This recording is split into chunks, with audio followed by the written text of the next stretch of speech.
इस समय समाजवादी पार्टी के दो सांसद अपने बयानों को लेकर सुर्खियों में हैं। पहले सांसद डॉक्टर एसटी हसन हैं, जिन्हें मुसलमानों की दूसरी शादी की चिंता सता रही है।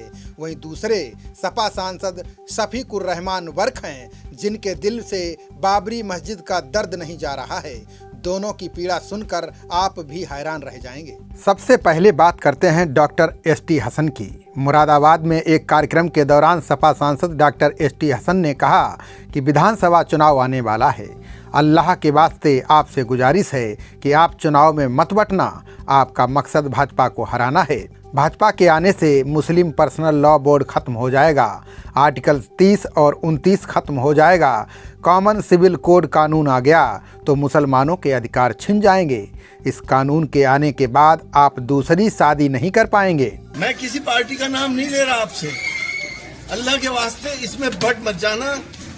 सिर्फ एक ही आपका मकसद होना चाहिए कि बीजेपी को हराना। बीजेपी को हराना हमारा मकसद है। और क्योंकि बीजेपी ने जो अंदरूनी हालात पैदा कर दिए हैं, उसका एहसास आप लोगों का भी नहीं हो रहा है। इसका एहसास 10 साल के बाद होगा कि हम कहाँ पहुँच गए। अगर एक कानून आने वाला है, कॉमन सिविल कोड किया, सीएए के ऊपर हमने पूरा प्रोटेस्ट करा। धारा 370 के हम लोग खिलाफ थे, हम पार्लियामेंट में बोले। लेकिन अगर कॉमन सिविल कोड आता है तो मुस्लिम पर्सनल लॉज खत्म हो जाएंगे। हम अपनी औलाद को विरासत में जो तरका देते हैं, पूरी दुनिया का वाहिद मजहब इस्लाम है जिसने औरतों को बाप के हिस्से, हमारे हिबे खत्म हो जाएंगे, दूसरी शादी नहीं कर सकते।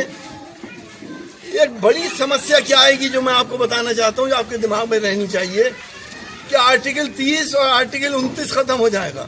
अगर आर्टिकल 30 और आर्टिकल 29 खत्म हो गया तो जितने हमारे अक़लियती इदारे हैं, चाहे जामिया मिलिया इस्लामिया हो, जामिया हमदर्द हो, अलीगढ़ मुस्लिम यूनिवर्सिटी का तो केस चल रहा है, हमारे मुरादाबाद में मुस्लिम डिग्री कॉलेज है, कोई जिला ऐसा नहीं जहाँ पे अक़लियती इदारे ना हो। सबका माइनॉरिटी कैरेक्टर खत्म हो जाएगा। एसटी हसन दूसरी शादी तक चुप नहीं रहे। उन्होंने यूपी के डिप्टी सीएम केशव मौर्य को दिमागी बीमारी से पीड़ित तक बता डाला। सुनिए। देखिए, उनको ये नजर आ रहा है कि सरकार उनकी जा रही है, बहुत बुरी तरह से वो हारने जा रहे हैं, तो बौखला गए हैं। और बौखला के मैं तो ये कहूँगा, उन्हें एक मर्ज होता है साइकोसिस, दिमागी मर्ज होता है, वो हो गया है। तो उल्टे सीधे बयान दे रहे हैं। कभी अखिलेश जी के नाम में कुछ और ऐड कर देते हैं, कभी टोपी लगाने वालों को उल्टा सीधा बोल देते हैं। तो उनके किसी बयान पे अब तवज्जो देने की ज़रूरत नहीं है, उनको इलाज की ज़रूरत है। डॉक्टर एसटी हसन के बाद संभल से सपा सांसद शफीकुर रहमान वर्क का अलग दर्द है। वे अपनी असहनीय पीड़ा को सोशल मीडिया के माध्यम से बयां कर रहे हैं। उन्होंने ये पोस्ट बाबरी ढांचा के गिरने की तारीख पर किया है, जिसमें लिखा है कि बाबरी हमारे सीनों में महफूज है, ना हम भूले हैं और ना हमारी नस्लें भूलेंगी इंशाअल्लाह। मतलब साफ है कि अयोध्या में जैसे जैसे श्री राम मंदिर की बुनियाद उठती जा रही है, उनका दर्द उसी तरह बढ़ता जा रहा है। वैसे ये पहली बार नहीं है कि उन्होंने अयोध्या को लेकर बयान दिया है। इससे पहले अगस्त 2020 में उन्होंने कहा था कि अयोध्या में बाबरी मस्जिद है, थी और रहेगी। बीजेपी ने ताकत के बल पर कोर्ट से फैसला करवाया। मुसलमान अल्लाह के भरोसे हैं, वो पीएम नरेंद्र मोदी और सीएम योगी आदित्यनाथ के भरोसे नहीं हैं। इन बयानों से साफ हो जाता है कि समाजवादी पार्टी ध्रुवीकरण कराने के खेल में शामिल हो चुकी है। इसके उलट समाजवादी पार्टी के राष्ट्रीय अध्यक्ष अखिलेश यादव भाजपा पर हिंदुओं को एकजुट करने का आरोप लगाते रहे हैं।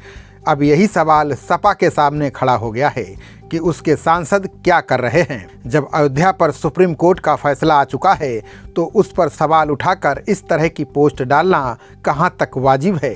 आखिर सपा के सांसद जनता के सामने क्या साबित करना चाहते हैं। जानकारों का मानना है कि इन सांसदों को मुसलमानों के टूटने का भय है, तभी एकजुटता को लेकर इस तरह की पोस्ट लिखने पर ये लोग मजबूर हो रहे हैं। खबरों का सिलसिला जारी रहेगा। देखते रहिए जनप्रवाद। नमस्कार।